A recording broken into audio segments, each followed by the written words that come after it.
The Commonwealth's attorney's report shows there were signs that Giovanni Gomez was probably suffering a mental health crisis. He spoke no English but used the word loco, and he pointed to his head and said voices.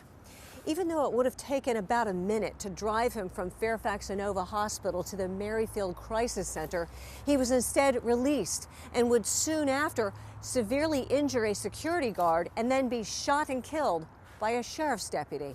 There were lots of red flags here. Pete Early saw similarities in the treatment of his own son and that of 29-year-old Giovanni Gomez, who was shot to death by a Fairfax County Sheriff's deputy on the campus of Inova Fairfax Hospital. My son has bipolar disorder, and in that very same hospital was asked, well, can you explain what crying over spilt milk meant?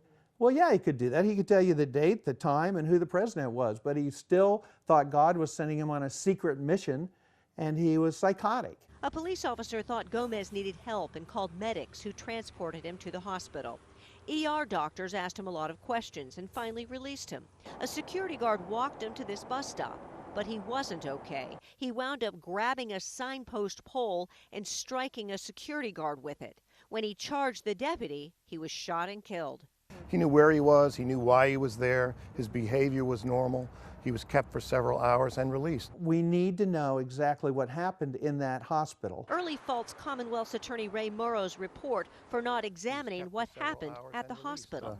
Mentally ill people, if he was mentally ill, they have rights too. And hospitals can't hold them, nor can the police, unless they present themselves to be an imminent danger to themselves or others.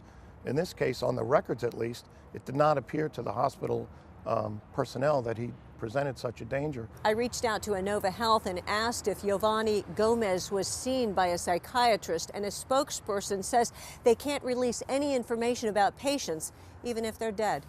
In Falls Church, Peggy Fox, WUSA 9.